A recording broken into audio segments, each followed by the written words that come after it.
I started off writing poetry a long time ago after I broke up with my first girlfriend. And that was kind of like the gateway drug to further work. Um, but it wasn't a straight line. I mean, I didn't write anything else for a long time after I wrote my first book of poetry. And, um, you know, eventually ideas just started coming to me in concepts, abstract stuff. And so I started writing short stories, a lot of unfinished books that some of them you just know are going to go nowhere. And some of them you're like, oh, if I have the time, I'll definitely flesh that out. But, I've watched a lot of YouTube videos on how to write. And I've listened to a lot of actor workshops and screenwriter videos and director videos. And I really do think that the number one thing is putting in the time. What I mean by that is, for me, how my brain works, it's like working out, right? So I get up around 3:30 in the morning usually. I take all my morning vitamins. I drink some coffee, some cold brew with coconut milk and oat milk in there, and I have coconut water and just regular water. And as I start waking up, I, you know, throw on my files I need to work on, whatever it is.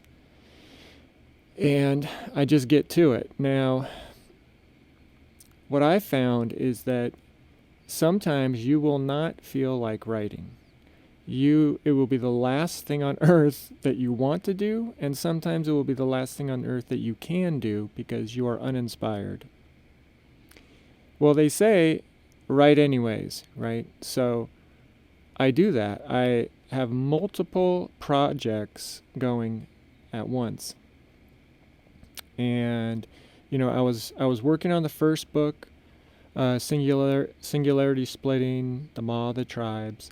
I was working on the second book in that trilogy, and eventually the third book. And I was working on them all at the same time because I was thinking, well, I have to tie all these together. The tech has to match, the tech talk, the timelines, the language, the phraseology, all these things. And so I had 3 different projects I could bounce back and forth to. And then also in that time period, I would randomly write poetry. I also think journaling every day for me helped me stay disciplined. So I have this daily log that I print out from an Excel sheet that I made. I'm terrible with Excel. All I do is fill in the squares with the information that I want, and I just print it out. So it's like a form for me. But each page is 3 days. So 10 of them makes a month, and I staple them together, and I have categories like how did I feel? What did I eat for breakfast, lunch, dinner? What did I do? And I've been mostly meticulous with these to the point that if someone said, hey, remember that time, blah, blah, blah, and we did blah, blah, blah, I can go back and tell you what I ate all day long, the supplements I took, how I felt, what happened, etc.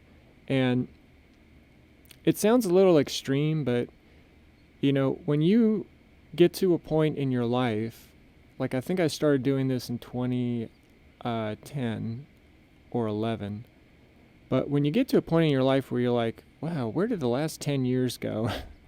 And you really, because your memory is not fantastic, cannot remember major chunks of your life, it's very disheartening. And I also thought, hey, I'm going to get to the point where my memory's going to start going, and, it would be nice to be able to look back and see where my head was at during these time periods. So for me, keeping that daily journal really helped me keep writing because I had to do it manually. And I hate writing manually. But it also forces you to slow down because otherwise you can't read your own handwriting, which a lot of times I can't. So anyways, I had the daily log that I would fill out. I had the 3 projects. I had poetry. And so it really was just forcing myself to get some type of writing done every single day, if at all possible. Another thing that really helped me on the first book was sometimes you can't get in the right headspace to write a time period. And so one of the devices that I would use is embedding things in my manuscript. So what I would do is, let's say I was writing about the Neanderthal time period. I would take YouTube videos and put hyperlinks in the document at the beginning of the chapter, and I would play them directly in the from the document, and have like tribal music or even like nature sounds, atmospheric sounds. I would do those. And also later on, when I was writing the technical stuff, the modern day tech stuff and about cybernetic, populations, I would put on techno music, not like, club music, but things of that vein that had that overall tone. And I really think it helped me. It kind of like pushed me into that headspace where no matter what was going on around me, I had my headphones in and I was able to use that sound to create an atmosphere which then transferred directly into the written page. Another thing I do, because the first novel was so large, it was super easy to get lost in it. I would forget where I put in a piece of tech. I would forget a reference. I would forget, where I used a specific phrase.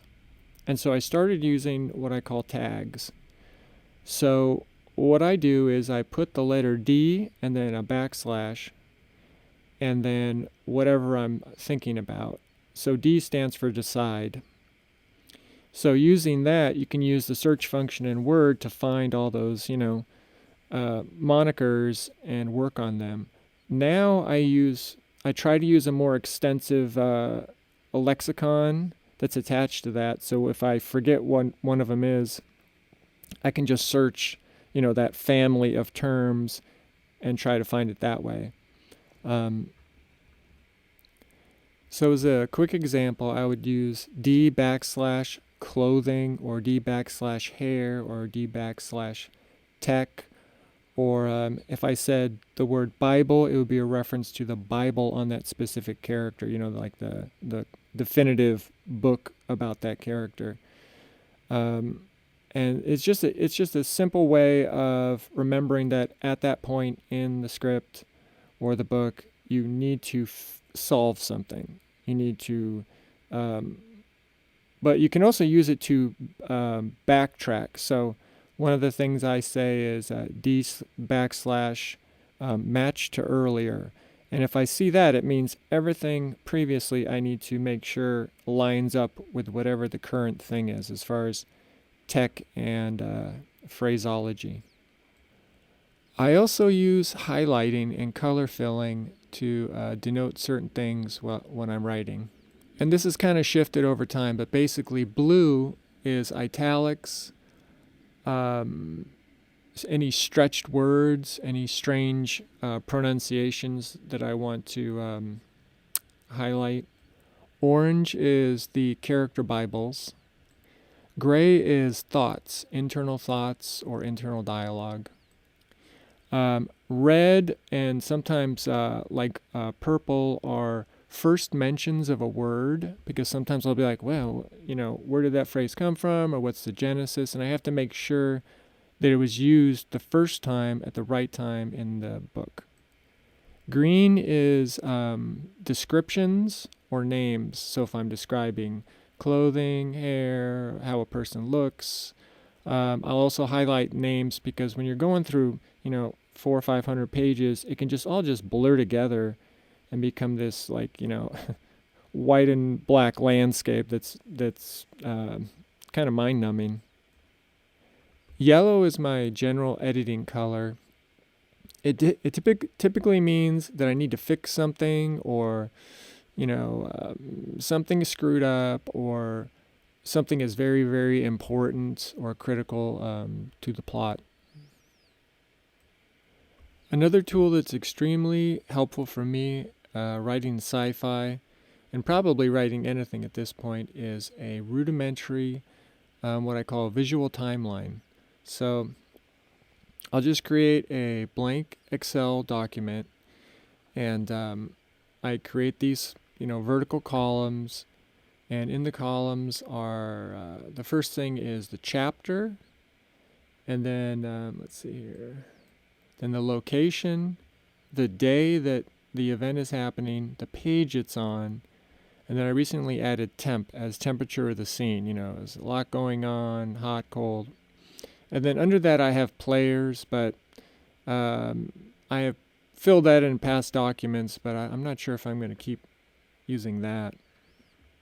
Of course, your page numbers will change with the editing, but the chapters are pretty much going to be the same, and it helps to be able to jump to a specific event and remember when those events were happening. Especially if you're dealing with like time travel or flashbacks or anything like that. And then between major sections, I just fill the column with black. So I have these black swaths between like different ages, in time, or major plot points, things like that.